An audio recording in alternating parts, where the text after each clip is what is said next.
अगर तू बाज ना आया तो तेरे माँ प्यो तेरी लाश ते वैन पानगे। ये जुमलों का तबादला एक सहाफी के मुंह में पिस्टल तान कर किया जा रहा है। तू बड़ा सहाफी बनया फिरना है। तू अगर बाज नहीं आएगा तेनू जान तो मार दांगे। आखिर ये मामला है क्या? मोहसिन शाह मेरे साथ मौजूद हैं, नौजवान सहाफी हैं। मोहसिन भाई बताएं ये कैसे हो गया? मतलब कि देखा जाता है कि खबरें तो नशर होती रहती हैं। जी इस मामले के पीछे आपको असल वजह क्या समझ आई है? जी, बहुत शुक्रिया कबीर भाई, आप तशरीफ़ लाए और आप मेरी आवाज़ बने। हम्म। ये भाईजान 23 सितंबर का वाक़या है। होता कुछ यूँ है कि तकरीबन 7 बजे शाम को मैं अपने दोस्त, सहाफ़ी दोस्त हैं हमारे, गुलाम हुसैन खोखर, हम्म। उनके साथ जल्लो मोड़ बाज़ार की तरफ जा रहे हैं। तो जैसे लेफ़्ट साइड पे हम मुड़ते हैं बाटापुर की जानिब जाते हुए, हम्म। तो वहाँ पर अचानक दो नामालूम अफराद आ जाते हैं और हमारी बाइक के आगे अपना जो होंडा 125 है, जिसकी नंबर प्लेट भी नहीं है, बगैर नंबर प्लेट बगैर के? नंबर प्लेट के, अच्छा। आगे वाले जो बंदा है, जो नामालूम फर्द है, उसने हेलमेट पहना है और पीछे वाले ने रुमाल लपेटा हुआ है अपने चेहरे पे। जैसे आगे हमारी बाइक के आगे अपना होंडा लगाते हैं और पूछते हैं तुम में से मोहसिन शाह कौन है। हम्म। तो हम घबरा जाते हैं, मेरा भाई गुलाम हुसैन भी घबरा जाते हैं जो मेरे हम्म। साथ थे, मैं भी घबरा जाता हूँ। मैं फिर भी सम अप करके खुद को पूछता हूँ जी भाई क्या हुआ। ऐसे में मैं कहता हूँ तो पीछे वाला जो शख्स है, पिस्टल उसकी झोली में होता है और वो निकाल के आ जाता है मेरी तरफ से और मेरे गिरबान से पकड़ के और मेरे मुंह में पिस्टल बोल्ट मार के पिस्टल रख देता है और कहता है तुम बड़ी खबरें लगाते हो, बड़े सहाफी बने फिरते हो, बड़े प्रोग्राम करते हो, अगर तुम बाज ना आए तो तुम्हारे वालिदैन तुम्हारी लाश पे बैन करेंगे। अच्छा मोहसिन भाई, ये बताएं कि एकदम से इस तरह का वाकया पेश आ जाना, इस तरह का इंसिडेंट हो जाना, जी क्या कैफियत क्या थी उस वक्त?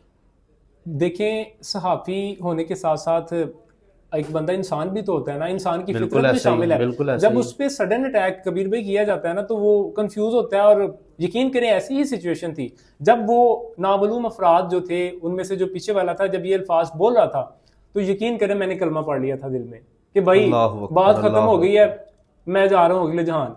यकीन करें ये अल्लाह ताला का फजलो करम है, वालदैन की दुआएं हैं और आप जैसे जो भाई हैं, सहाफ़ी दोस्त हैं, उनकी दुआएं हैं कि अल्हम्दुलिल्लाह आज मैं आप सबके सामने बैठा हूं।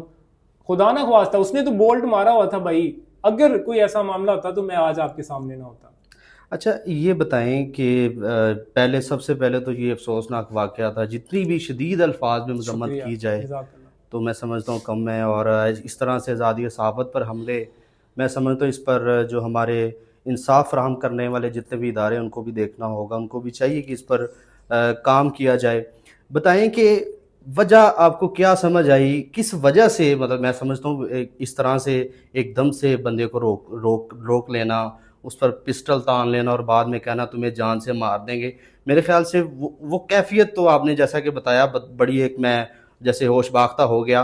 तो वजह क्या आपको समझ आई इस सारे मामले के पीछे? जी कबीर भाई, जैसे ये मामला हुआ, मैंने जब 15 पे कॉल की है, हम्म। तो हमारे पुलिस के जो हमारे दोस्त ही हैं, भाई हैं, अदरीस साहब, वो आए। अच्छा। तो उन्होंने वकूआ चेक किया। फिर उसके बाद जब उस दौरान मेरी हालत ये थी कि चक्कर आ रहे थे और वॉमिट स्टार्ट हो गई थी। सभी दोस्त, जब मैंने अपने भाइयों को कॉल की वो भी आए। तो फिर दोबारा जब थाना बाटापुर में आए हैं, फिर दोबारा वकूआ पे गए, जाए वकूआ पे गए, हम्म। सजाद साहब साथ थे। और उसके बाद फिर एसएचओ साहब खुद अब जाती तौर पे खुद वहां पे गए हैं और मुआयना किया उस जगह का, उस जाए वकूआ को देखा। तो उस दौरान मेरी यही हालत थी, हालत गैर हो चुकी थी, वॉमिट का ऐसा आलम था और सर चकरा रहा था। तो फिर उसके बाद 2 दिन तक मुझे बुखार रहा कि ऐसी कैफियत, ऐसा वाकया पेश आ गया मेरे साथ। लेकिन आपने जैसा सवाल किया कि क्या हो सकता है, रीजंस क्या है इसके पीछे, तो भाई देयर आर टू ऑप्शंस, दो ऑप्शन है जो मैंने ऑब्जर्व किया, सोचता रहा। वो यही है कि पहला ऑप्शन जो है वो जेलसी फील है। मुआशरे में कुछ ना कुछ ऐसे लोग हैं जो जेलसी फील करते हैं। नहीं मोहसन भाई, मेरे ख्याल से थे सहाफ़ी, जो सहाफ़ी है वो हम्म। हमेशा खिदमत करता है, लोगों जी की आवाज़, मजलूम की हमेशा आवाज़ बनता है। जी तो इसमें जेलसी? जी, मैं गुजारिश कर रहा हूँ, जेलसी फील ये है। और जो जेलस फील, मैं यही कहना चाह रहा हूँ, जो जेलसी फील कर रहे हैं उनको ये मेरा मैसेज है, मैं कौन सा इतना बड़ा बंदा बन गया हूँ कि हम्म। आप जेलसी फील करें। अगर उनमें से है, मैंने ऑप्शन बताया, पहला ऑप्शन ये है, हम्म।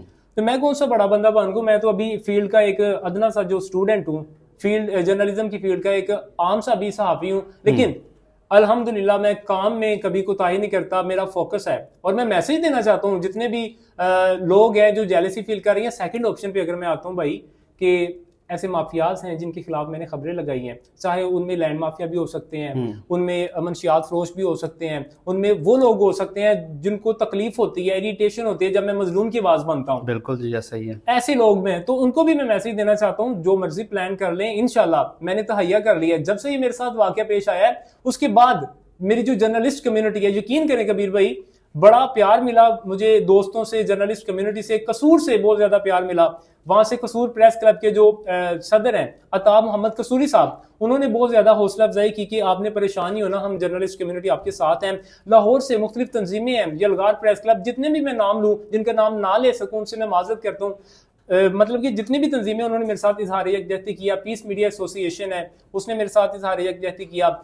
इसके अलावा जो प्रेस क्लब हैं, लाहौर के प्रेस क्लब हैं, मतलब कि चूंक का प्रेस क्लब है, मरकजी प्रेस क्लब है, इसके अलावा नारिंग मंडी का प्रेस क्लब है, सब ने मेरे साथ जो है वो तामुन किया, मतलब कि सपोर्ट किया कि आपने घबराना नहीं, इजहार यकजहती किया। तो उसके बाद मेरा हौसला मजीद बढ़ गया है। अच्छा मोहसिन भाई, इसमें ऐड कर दीजिएगा, जैसे कि आपने बताया कि तमाम तर जो सहाफ़ी बरादरी है वो आपके साथ खड़ी हुई। ये बताएं कि कोई महकमा पुलिस है, हमारी हुकूमत है, कोई सियासी नुमाइंदा, किसी एक ज़िम्मेदार बंदे ने आपके साथ रब्ता किया हो और मामले के बारे में पूछा हो या मजम्मत की हो?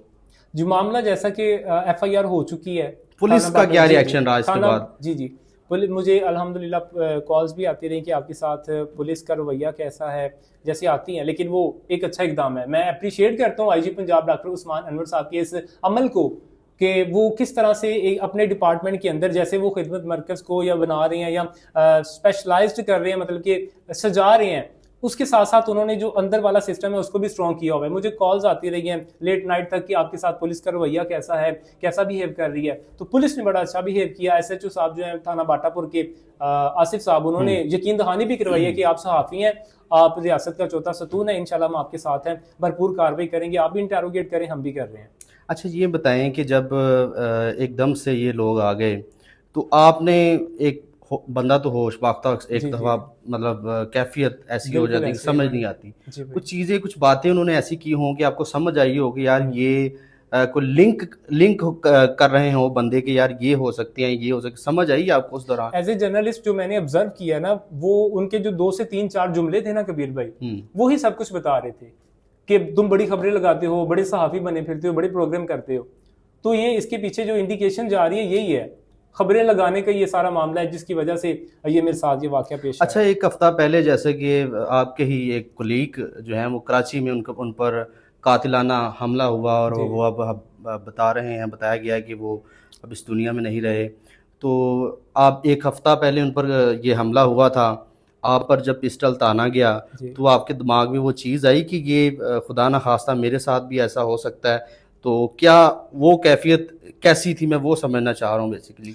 देखिए कबीर भाई, इम्तियाज़ मीर साहब हो, अरशद शरीफ साहब हो, जितने भी हमारी जर्नलिस्ट कम्युनिटी के शोहदा हैं, तो ये बहुत ज़्यादा दर्दनाक वाकया। सबसे पहले मैं उसकी भरपूर मजम्मत भी करता हूँ, और यकीन करें खासतौर पे मेट्रो वन न्यूज़ फैमिली पे एक गम की जो लहर है वो दौड़ गई है कि हमारे जो सीनियर एंकर पर्सन थे, कराची में प्रोग्राम करते थे, उनके साथ ये मामला लास्ट संडे को उनके ऊपर फायरिंग की गई नामालूम अफराद की जानिब से। और गुज़िश्ता ये जो अभी संडे गुजरा है, तो एक अफसोसनाक खबर ये इतला मिली बड़े दुख के साथ कि वो आज इस दुनिया में नहीं रहे हैं। तो ये एक पूरी, ना सिर्फ मेट्रो वन न्यूज़ फैमिली के लिए दुख की बात है, ये पूरी जर्नलिस्ट कम्युनिटी